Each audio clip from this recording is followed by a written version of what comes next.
Hardee's, goodness in the making. Get exclusive offers on the Hardee's app.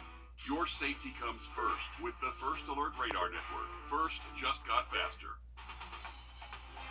Live from Augusta, you're watching News 12 live at 5. The people have spoken and they want a new James Brown arena. Richmond County voters said yes to C-SPLOS to collect more than $200 million over the next decade. Now comes the work of deciding what kind of events a new JBA will host. Our Craig Allison explains what a new arena could attract some big sporting events. May of 2024, but together in fall of 2026. Now that the green light has been given for the new James Brown Arena, the gears are in motion to fill this space with regional, even national competitions coming right here off of 7th Street. Michelle Pippin with the Augusta Sports Council is already prepping bids due in February for D2 and D3 NCAA championships to play here in 2026. But they're thinking big. With the World Cup coming to Atlanta in 2026, the JBA's brand new doors could be just the right fit for outside events or even a practice field for competitors. While the ambition is large, the aim is to make sure local teams get in on the action too. On the D1 level, I know a lot of folks know all the big regional names out there, your Dukes, your South Carolinas, women's basketball. I would love to see our local teams be able to play a D2 national championship here in Augusta. All new on News 12 at 6 o'clock. We'll hear some more from the Augusta Sports Council on what we can expect for the space, as well as a local team on how they hope to use this new court that'll soon be in play. All right, thank you, Craig. To weather now with First Alert Chief Meteorologist Riley Hale. It was another warm day out there today. Gorgeous day. It feels like summer out there at this point, Riley. I know, guys, not too far away from record high temps actually for this time of year. So we actually have been able to work our way up to 83 degrees. We have a lot of sunshine again. And if you've been outside, you may have noticed there's a little bit of a haze in the sky. So this is actually thanks to a few fires going on across Georgia this afternoon. And we also have that big wildfire up in western North Carolina. You can see actually impacting some of their air quality up there. So if you've noticed some haze, it's from these fires. Luckily, not impacting a lot of our CSRA counties, but just bringing us the smoke from outside of the region. High pressure's on top of us. This is what's bringing us a nice southwest wind this afternoon, and generally clear skies. A beautiful look down the Savannah River as we're getting towards the golden hour here, just about 30 minutes away from sunset. Temperature-wise, we are in the 80s, so it is warm and going to stay fairly mild for the rest of this evening. 77 as we get just closer to sunset after we did hit those highs earlier. Here's a look at some other spots across the region. 80 right now in Aiken, Evans, up towards the lake, and Saluda. You're currently at 80 degrees as well. Great fair weather. No need for the winter coat if you are heading out to Grovetown. Gates just opened at 5 o'clock. Temperatures will fall to the 60s and 50s for the rest of tonight. So not too much of a chill in the air as we do head towards early tomorrow morning. Looks like our low temps will stay close to 50. Staying dry Thursday, but we're tracking those rain chances ramping up into the weekend. We'll have much more on that coming up in the full forecast. Let's get a quick update on your First Alert traffic. And now, First Alert traffic.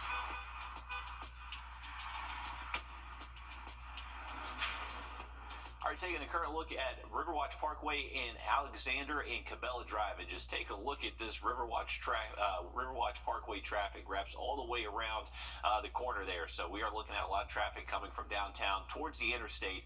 Haven't seen I-20 slow down too much. Quick look at Grovetown, Lewiston Road, just kind of the usual backup off the exit, and still a lot of orange cones around that area. So be sure to drive safe. Have an update on some rain this weekend in just about 10 minutes. All right, thanks, Riley. If you write music, can the lyrics you write be used against you in court? That's what prosecutors in Fulton County aim to do as the trial for rap artist Young Thug is set to begin at the end of this month. The trial has already made history with the longest jury selection in Georgia's history at a whopping 9 months. Young Thug, whose real name is Jeffrey Williams, along with 5 other defendants, are accused of participating in street gang activity. Fulton County District Attorney Fonnie Willis says lyrics in one of Williams' songs references drugs and violence, and that those lyrics allude to gang activity. People can continue to be angry about it. I have some legal advice.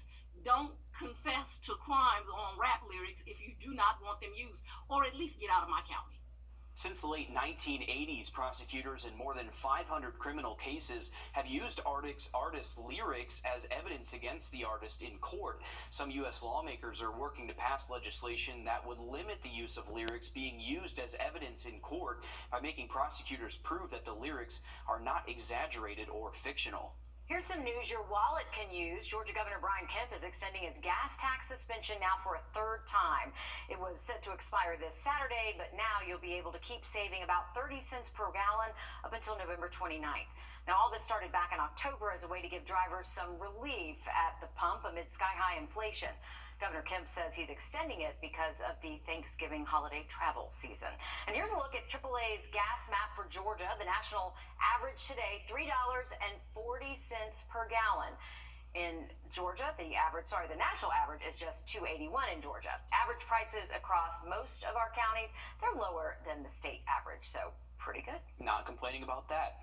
Well, a unique program that encourages good behavior for South Carolina inmates also helps maintain family bonds while they're incarcerated. And it's done through the power of reading. Our State House reporter Mary Green has the details. A South Carolina Department of Corrections program that was previously known by names including A Mother's Voice and A Father's Voice got a new one here at the State House on Wednesday, Riley's Readers. Governor Riley's name has been synonymous with education for a long time.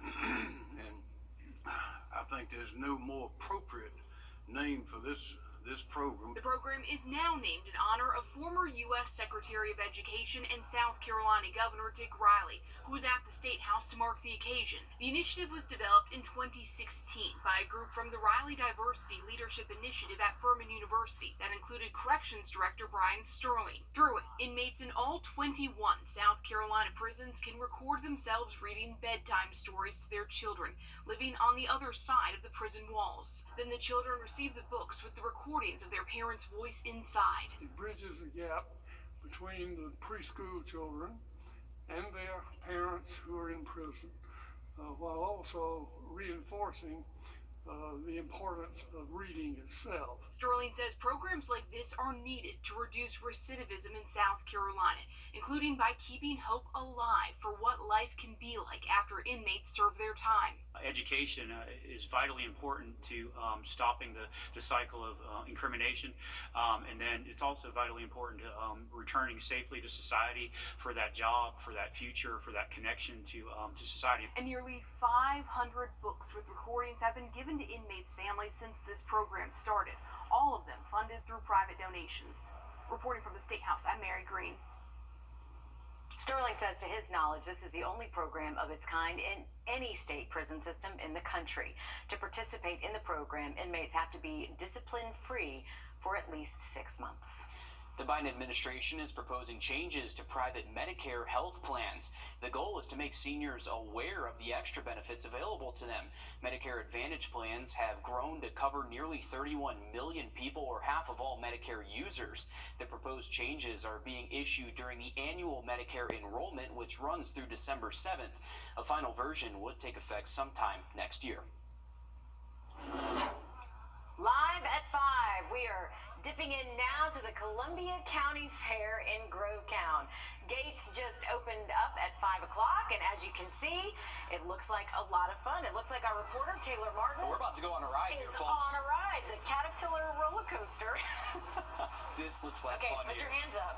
No, We all gotta not- put our hands up. I'm not a big roller coaster person. Really? This one's slow enough for Look me at this. to not be too scared here. Oh, we're going up, up, up, up, up. Oh my See, gosh. it's that click, click, This click, is click, so click, cool. Click, click, click. It makes you a little bit nervous, right? And what a, Because here comes the drop off. you're a little off here. I guess it goes to the side, but I love that feeling of losing your stomach when you go down. You like that feeling? I do No, like that absolutely feeling. not. But what a gorgeous night to go out there. The fair lasts through this Sunday. If you hadn't had a chance to get out there yet, it's $10 to get in, and tonight you can get unlimited rides for just $25. There's plenty of entertainment, including a human cannonball, petting zoo, and a demolition derby. Doesn't get much better than that. I love that we are live on a roller coaster right now. Way to go, Taylor. We'll check back in later to see what else is happening tonight. But we just went along for the ride. I don't want to leave here. I This is know. great. I just kind of want to stay on the Caterpillar. That's great. We'll check back in with her in the next half hour. Well, a replica of a well-known monument traveling the country, making a stop here in South Carolina. Just ahead, how it's helping veterans to remember and honor those they've lost. Riley? And we are going to hold on to dry weather if you are heading out to the fair tonight, but rain working its way back in by this weekend. Full forecast next. Time and Candy can fix it. All right, welcome back, folks. We're taking a look at Topgolf. Plenty of open bays out there if you want to head out. We do have perfect weather out there this evening to hit a couple balls. We got temperatures in the 70s, going to be falling into the 60s over the next hour or so once we do get past sunset. But very comfortable temperatures the rest of this evening and tonight. Not going to be overly cold, so no need for the winter coat if you're heading out to the fair tonight in Grovetown. Temperatures in the 70s next hour or so, but falling into the 60s and 50s the rest of tonight. A lot of fun stuff happening at the fair out there later this evening. Tomorrow, even nicer weather expected. Partly cloudy skies once those gates open in the upper 70s around 5 o'clock tomorrow, and then another evening with temperatures generally in the 60s and 50s once we get past around 5:30. Now, as we get later into the weekend, that's when our rain chances do come back. Saturday and Sunday, unfortunately, the last 2 days of the fair, not looking great for getting outside. And we actually have the return of the Veterans Day Parade Saturday morning. I believe that's the first one since 2019, and the forecast just doesn't look great for it. We are going to have the opportunity for light showers just on and off steady throughout the entire day Saturday and Sunday. And you can see our temperatures definitely will cool off, most likely only seeing temps in the 50s throughout the day each day this weekend. Here's a look at how the rain will kind of be spaced out. So you can see Saturday and Sunday, that's definitely going to be the more widespread rain days, and not expecting necessarily heavy rain, but just kind of the steady light showers that will eventually accumulate to maybe up to a quarter to a half inch across the area. High pressure still on top of us, so this has kept our skies generally clear again today. That's going to be retreating off towards the east, and that's going to open up the gates for this cold front to move in, and that's where those rain chances could actually start as soon as Friday afternoon. Here's the way it's looking. So just a few clouds moving in as we head into our Thursday. Despite the clouds, should be able to see temps back into the low 80s across most of the area. As we head into Friday, you can see that cloud cover really starts to expand. So expecting a fairly cloudy day Friday, but mostly dry until we get to around lunchtime. Once we get later into the afternoon, that's when rain will start moving in from the west.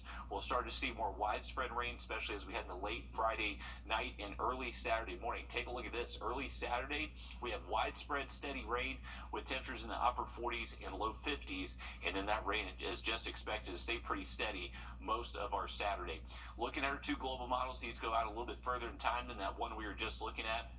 Now the European model is starting to agree with the GFS, is starting to pick up on those much cooler wedge conditions, so temps staying in the 50s. We'll have that good chance for rainfall throughout the day, and it looks like we are going to see a good steady northeast wind at about 8 to 12 miles an hour. So both days, well below average, 50s, upper 50s Saturday, mid 50s on Sunday, and both days should look very similar with just cloudy skies, steady northeast wind, cooler temperatures, and that opportunity for light rain. Rain totals don't necessarily look too excessive. They should stay below an inch, but you can see a little bit of a spread out there, anywhere from say a quarter to 3/4 of an inch. Once we get past the weekend, that's when dry weather does return. Monday, Tuesday, Wednesday next week, looking dry but much cooler with highs in the 60s. All right, thanks, Riley. The Vietnam Veterans Memorial in Washington, D.C. has two massive black granite walls. On those walls are the names of every service member who died or went missing as a result of their service during the war. But for many, the trip to D.C. is just too far. That's why a smaller, mobile version of the memorial travels across the country, so everyone has a chance to pay their respects. It just made a stop in Spartanburg, South Carolina. Take a look. About 10 minutes out. Not everybody will be able to make it to the wall in D.C. to continue that education and that healing that this nation needed. So the Wall That Heals was created. This is a 3/4 scale replica of the memorial in Washington, D.C. Welcome to the Wall That Heals event. Thank you all for coming out and participating in our ride today. So that is my uncle. My uncle is one of the 1,587 names on the wall that are still not home yet. So I do this in honor of him. I've done it everywhere from here to Payson, Arizona, to Warren, Ohio, to raise awareness for MIA and POWs that are still not home yet. My escort today through the town was awesome. Everything was picked up thawed out real good. Didn't have any trouble with turns or anything, so it's real awesome experience to do this. Is our escort in? Thank you. It's beautiful at night, so I encourage everybody, don't miss this opportunity to see a national memorial in your backyard. After its stop in Spartanburg, the traveling wall will make its way down to Florida and then back up through Texas throughout 2024. Well, dentists accused and convicted of dangerous offenses allowed to surrender their licenses and, in some cases, reapply. Coming up next, an investigation into dental boards and discipline. Prescribed biologic for asthma. You see them for regular cleanings, cavities, and checkups, but what dentists do can really have a huge impact on your health. And when they mess up, who's holding them accountable? Our national investigative team drilled into dental discipline across the country, discovering some dentists are allowed to hand in their licenses to avoid harsh punishments, even in egregious cases. National investigative reporter Josie Sturman shows us the dental record. Use syringes, alcohol wipes, and bottle after bottle of IV drugs rarely given outside the operating room. That's what emergency responders found inside this Maryland home on the morning of January 26, 2022, the day 25-year-old Sarah Harris fatally overdosed.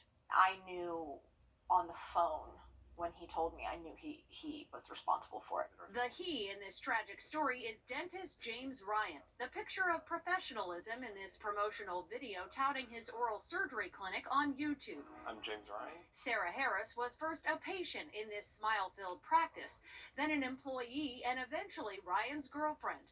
The doctor about Dupixent, the most prescribed biologic for asthma.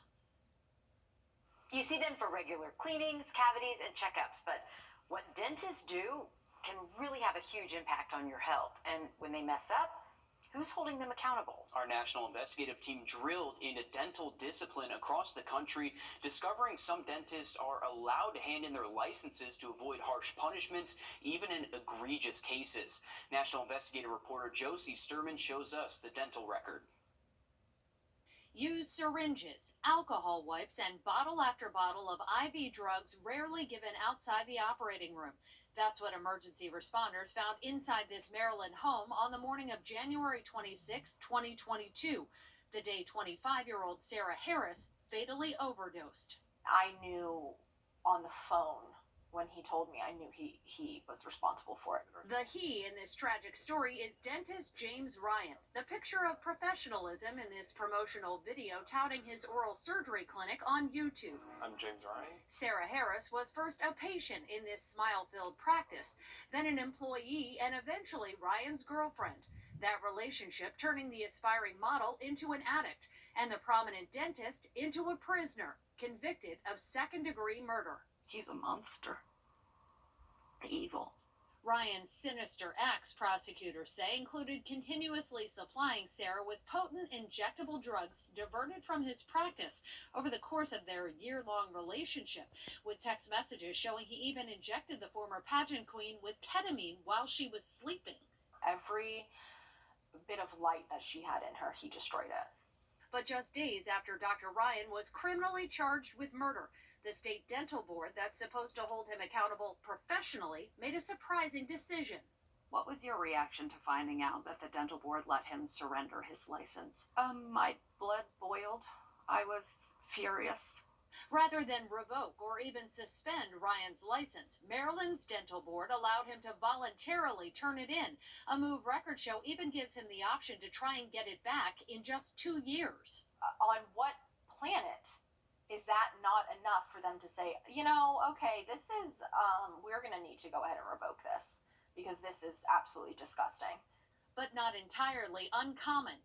Our national investigative team discovered dentists across the nation are often allowed to surrender their licenses rather than face more serious discipline like revocations or suspensions, even in cases with egregious misconduct. At least 50 of the more than 300 dentists whose records we looked at were given the option to hand in their dental licenses, following everything from DUIs to sexual misconduct in the office, coming to work intoxicated, gross negligence, infection control problems, diverting dental drugs for personal use, and even over-sedating patients. You need to be mindful and protect yourself and your family because monsters exist, and most of the time they're hiding in plain sight. For weeks, our team sought out industry experts, including attorneys who handled licensing and malpractice cases, expert witnesses, academics, and groups focused on dental ethics and education, trying to get reaction to our findings, with no luck. The American Dental Association, the powerful lobbying group that helps to shape policies for dentists across the nation, refused our interview request. The American Association of Dental Boards, an umbrella group representing disciplinary boards in every state, never provided anyone to speak with us despite numerous attempts. And this was actually the last picture that we have as a family. For now, the Harris family is fine doing all the talking about a world they now want to change for Sarah, pushing for more transparency and oversight for dental boards and more attention on dentists with their own dental record. Josie Sturman, on your side. Now, attorneys for Dr. Ryan did not respond to emails or calls seeking comment. Now, Maryland's dental board told our team that it does not discuss board decisions. Stick with us. We have more coming up after a short break.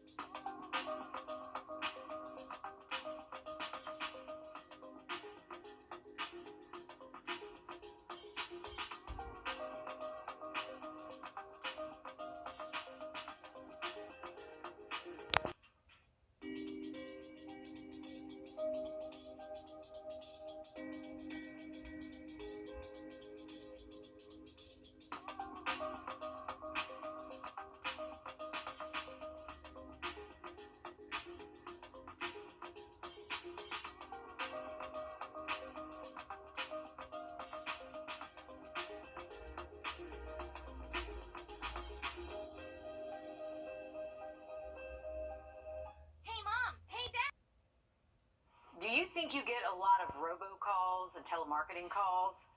Yes. Yeah. Okay, if you live in Georgia, data shows you get some of the most calls in the entire nation. Yeah, a robocall blocking app called YouMail says Georgians got a whopping 181 million robocalls in October alone.